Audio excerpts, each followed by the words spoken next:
What's up, guys? I am here in the Adirondacks, New York State's largest wilderness area. I'm on my way back from Allen. Allen was an interesting mountain, definitely a major accomplishment. I have some commentary at the end of the video about what I thought about it. I'd love to hear what you think about Allen. Leave them in the comments below. Hope you like this video. It was definitely a tough hike, but at the end of the day, you're rewarded by some spectacular views.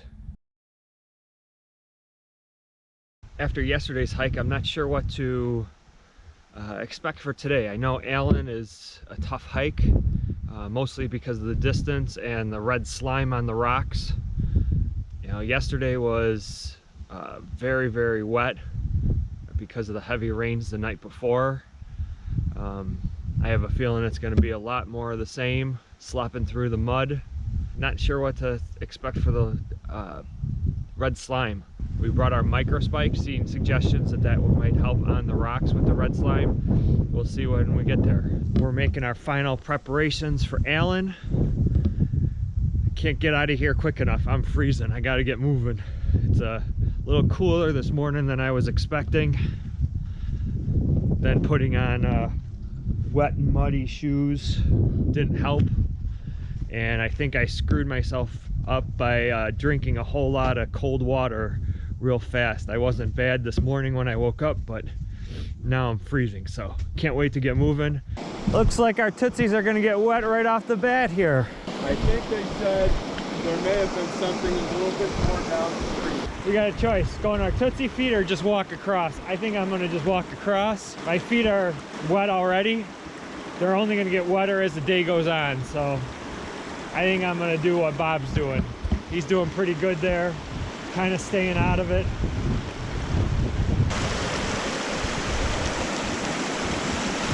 I came here the other day.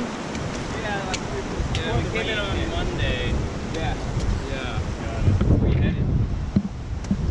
Allen. What'd I tell you? There you go, yeah. We're gonna be wet and muddy all day anyway, Yeah, so. Have you done Allen or? Yeah, a couple years ago. Oh, okay. There's a lean-to that way, Livingston. Okay. Yeah. Favorite spot to stay. Huh? It's my favorite spot. Oh yeah, really? it's So let me out, that's nicer the than one. we're at Floodlands here. Oh, That's a yeah. nice one. Yeah, Full Lands is really nice. Yeah, with Livingston, you can cut through the marsh and get to Colden Pond that way. Ah, That's okay. all that other. Little adventure. That was a major creek crossing. Definitely, you had to make a choice of, do you go in your tootsie feet or keep your boots on? And one thing I do is I wear, for 3 seasons, I have trail runners that are not waterproof, non-Gore-Tex, because I prefer to have the water come in and then go out. And in situations like that, you know, my feet are going to be wet all day. It's going to be mud and muck all the way to Allen, like it was yesterday to Cliff. And getting wet through a creek like that, not a big deal. You're a little safer with shoes on going on the slippery rocks. So that's my suggestion. Wear non-waterproof trail runners for spring, summer, and fall if you can. We've arrived at Hanging Spear Falls. Pretty impressive waterfall.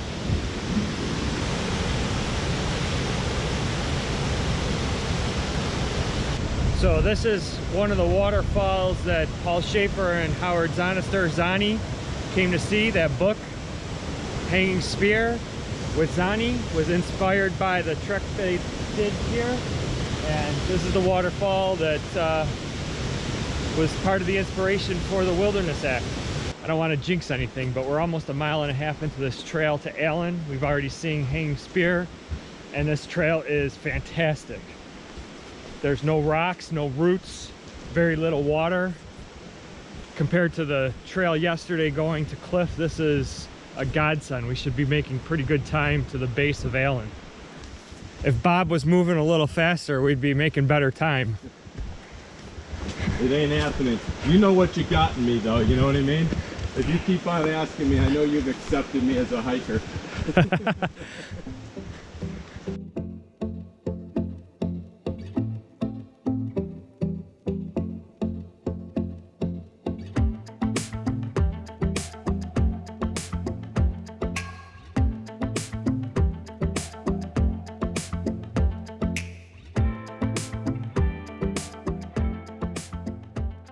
So we started at this lean-to here. We just came to the camp and we're gonna hit that herd path in maybe 1.5 kilometers. The trail from Floodlands continues to be a delight. We're just before the cairn, we think, for the herd path for Allen. We should be arriving at it very shortly, but this path is very flat, not a lot of rocks, not wet, no roots. Cross-country ski. We know the nasty stuff is coming up.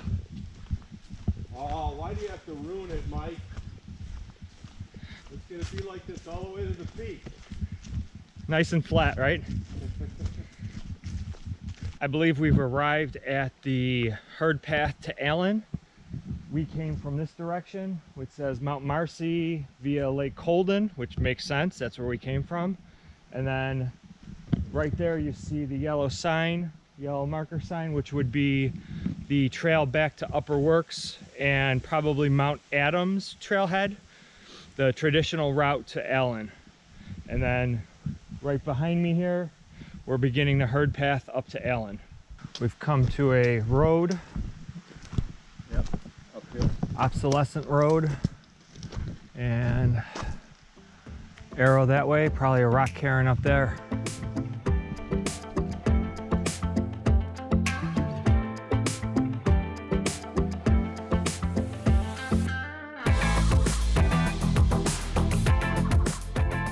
Been gaining gradual elevation. Trail's moderately muddy. It's not too bad. We're slopping through some of the stuff. There's a bunch of rocks to hop on, so it's not too bad. We're getting some fall colors falling. Got the oranges and the reds on the trail. Looks pretty. Bob's singing his body glide song. Oh, I love my body glide. It helps my butt cheeks slide when I'm swimming in the sea or on the trail. I feel so free because my butt cheeks slide. There's more. No, there's no. Some murky sections like this, but not too bad. You just have to embrace the mud, embrace the suck, just deal with it, stay on the trail, don't make the trail any bigger. Do your best.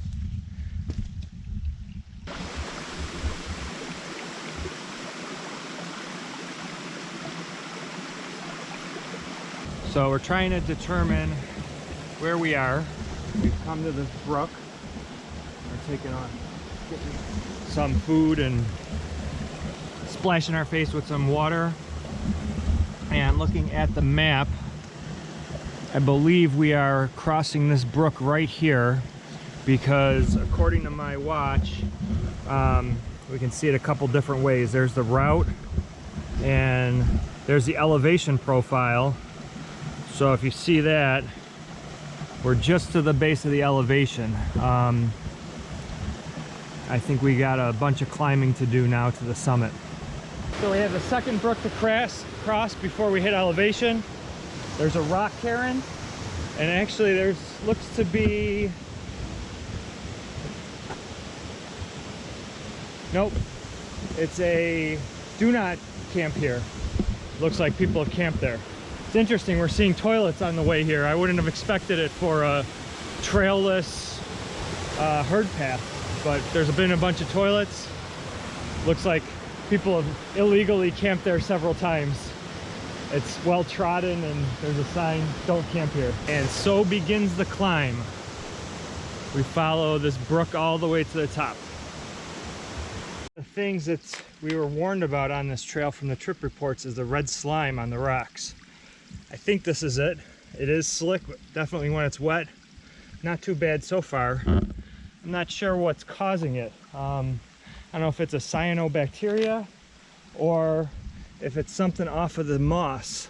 You can see the moss turning red. Not too bad yet. I hear it gets worse. We just hit a rocky section with a lot more water, and I can see the red slime now. It is pretty slick. If it's any steeper than this, we're definitely going to try our micro spikes. Never tried them on just bare rock before. Of all the high peaks, this one definitely has the most moss. You can see just everything's covered in moss.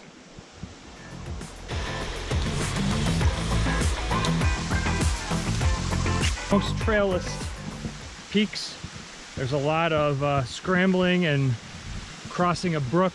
Most of them follow some sort of brook to the top. This one's no different. We're gaining some elevation. We still got another 1,000 feet or so to go. So I think we're gonna hit some much steeper stuff coming up here soon. When you're climbing a mountain, it's a good idea to always look behind you so you know what the descent looks like. Trail always looks different coming down. But it's also a good idea to take a look at the views, because you'd miss spectacular views like what's behind me right now. Another one of those instances looking back pays off.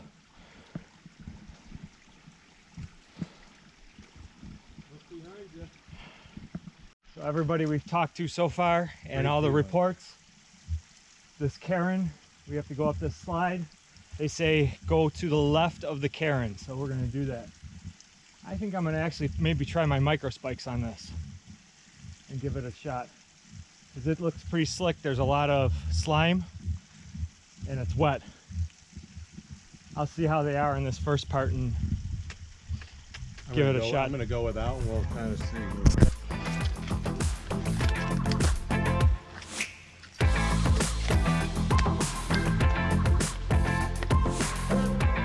Okay, hopefully it doesn't give me a false sense of security, but man, these are gripping like crazy. We're going up the left side here. Some brush, but the micro spikes are definitely grabbing on the rocks and through the slime. Piece of cake. Nice view of the Santanoni Range right in front of us on the way to the summit of Allen. There's this nice overlook.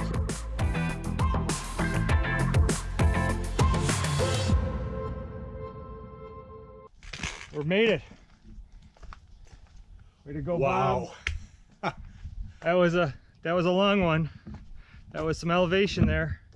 A lot of scrambling up slippery rocks. Awesome though. What a ride. What a ride that was.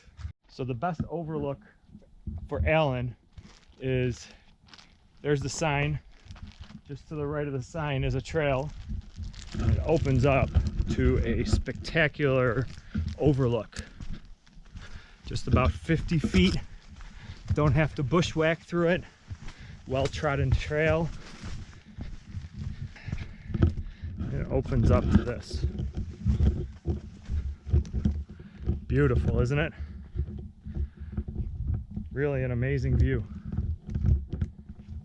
Who would have thought for Allen? Look at this.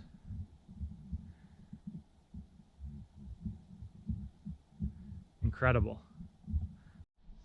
So the big one in the center there, that's Dix, with Huff, South Dix, and Macomb to the side.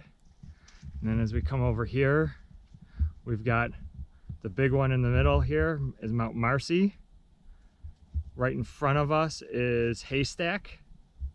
Gothix is in the background there. That rocky one back there is Gothix.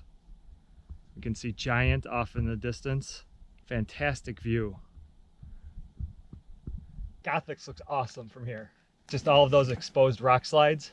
Gothix kind of always looks awesome. Yeah. When we did the Great Range, I remember Haystack was really cool because it's got a rocky false summit, and then you hit Haystack. There's a little Haystack, and then, which is really cool. Dix is awesome. I would do Dix again. Yeah, would you? I would do that, the Beckthorn. Yeah. Because looking at it, when we were on it, looking at it from Huff, I think, Huff or Macomb, seeing the Beckthorn in the winter time. That's like one of my favorite pictures I ever took. Beckhorn. Beckhorn. It would be cool to climb that. named after an anvil's beakhorn. I think it was named by Old Man Phelps. People don't like this. I mean, this is a spectacular view here. What's the bad rap about Allen? The distance? The slog up? What do you think? It's a hell of a hike. It is a challenging hike. I don't think that the slime was as bad as I expected. It just meant that you had to work, instead of going straight up, you had to be strategic in how you moved around the rock. Right. So it slowed us down just because you had to do a lot of footholds and handholds moving up more of the sides. So, well, the beauty of Allen also is the ability to see so many ranges. I think we'll just get to the summit and they stop there and they don't go any farther. They fail to, you know, if they don't read the trail reviews. All trails had a, you know, one of the commenters said, just go 50 feet past and you're going to get amazing views, and he was dead on. So we got the Dix Range, we got part of the Great Range here. it's fantastic views, and we've got a great day too, so we're not socked in. Giant. This is amazing. All we got in front of us is 7 miles. Yeah, I know. Right, Alan, in the books. Yahoo! Alan from Alan made it back okay. And Mike Radomski, Bob Florian, check. Alan is done. Always use the trail register, folks. Helps the rangers and obviously helps you. Alan, I don't know what to say. I'm a little bit, I'm on the fence about it right now. It was a long haul, and we're not actually done yet. We still have another few miles to get back to our lean-to at the Floodlands. It had some mud. It had some steep sections, lots of climbing through mud and muck and roots. Of course, it had that red slime. The summit is not really that spectacular. It's in the trees, but on the way up to the summit, you got a great view of the Santanoni Range. And if you go just right of the sign, 50 feet or so, you get this, one of the best views I've ever had in the Adirondacks. You get part of the Great Range, you get Marcy, great view of Marcy skylight. There was Haystack right in front of there, an awesome view of Gothics. And then you get the Dix Range. You can see the Beckhorn, which I want to do, hopefully maybe with Bob soon. And it was just a spectacular view from there.